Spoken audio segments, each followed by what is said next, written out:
G'day and welcome to Built by Dan. I'm Dan and thanks for checking out my channel. If you like what you see in this episode and would like to follow along as I build my first project car, please hit that subscribe button so you get notified of future releases.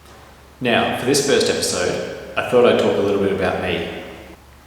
I work in construction. I know buildings. I don't have any mechanical skills or experience. So why have I started an automotive YouTube channel, you may ask? Well, stay tuned and I'll tell you why.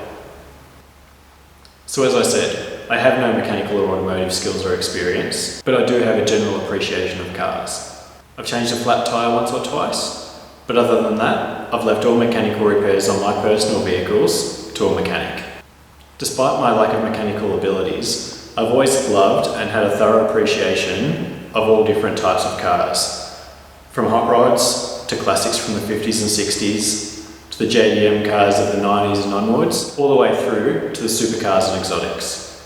I was a stereotypical kid with posters of cars on my wall, and I spent a lot of my spare time building model cars, much like the ones you can see behind me. I've always wanted to build a hot rod, but didn't really think it was something that would be achievable for me given my lack of mechanical and fabrication skills required to undertake such a project. That was, of course, until I stumbled across the hot rod kits that come with all the required parts and components in order to build a complete vehicle suitable for engineering and registration. But unfortunately, at that time, those sorts of kits weren't available through an Australian distributor.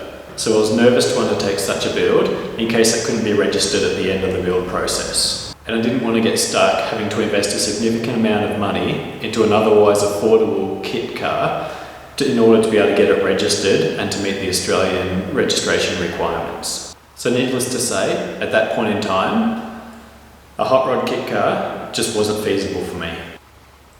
For a while my focus shifted to building a new family home and getting my family set up for the future. I undertook the challenge of designing and building my own home. It took me 3 years whilst working full-time and studying part-time. I'm proud to say that the project is complete, and I've also managed to obtain my qualification through university in construction management. Undertaking that house build gave me a huge sense of achievement in being able to design and construct the house on my own, and now I get to live here and enjoy everything that I put into it. Having successfully completed the house build and obtaining my qualification from university, I was looking for a new challenge. Really, it could only be one thing. It had to be a project car.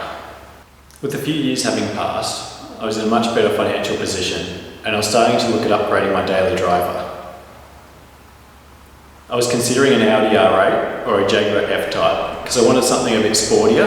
I also wanted a V8 and I wanted it to be all-wheel drive.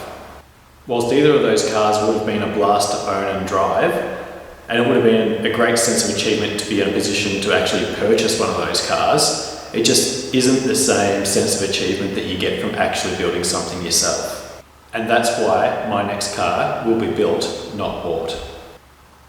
Having shifted my focus to a sportier car platform, call it supercar style if you like, and wanting that sense of achievement of building something myself, I started to research kit cars that fit into that supercar, sports car category. Kits for these types of cars in Australia are limited, and that means limited local support for an inexperienced builder like myself. Some of the kits that I researched and considered include the Ultima GTR, the Superlight Coupe, and the Ford GT40 replica.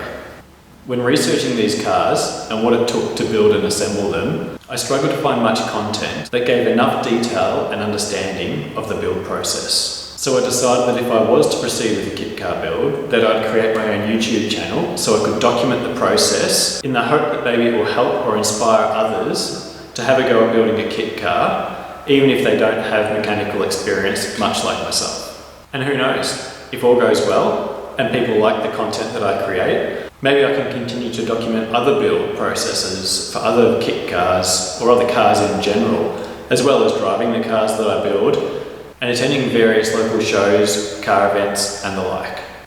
Now if you haven't read between the lines already, I will be building my next car. I have placed an order and the fabrication of the kit is probably about 90% of the way through. The aim is to do as much of the work as possible myself rather than relying on others or a workshop to do the work for me.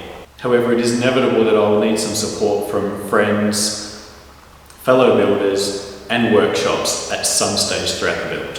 Where I do call on support from others, I will ensure that I'll be shadowing them so that I can learn, I can document that process, and then maybe on the next build, I'll be a bit more confident to take on that stage of the build myself.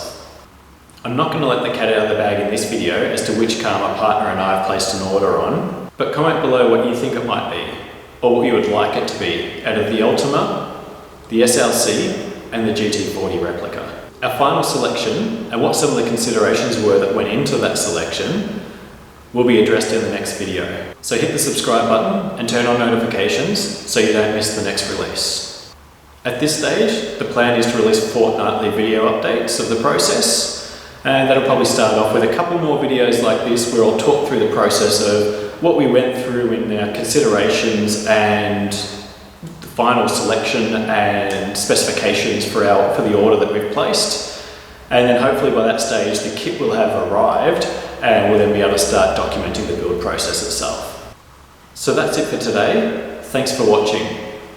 And if you like this video and where this channel is heading, please hit the like button down below. Please also feel free to leave any comments or feedback in the comment section below.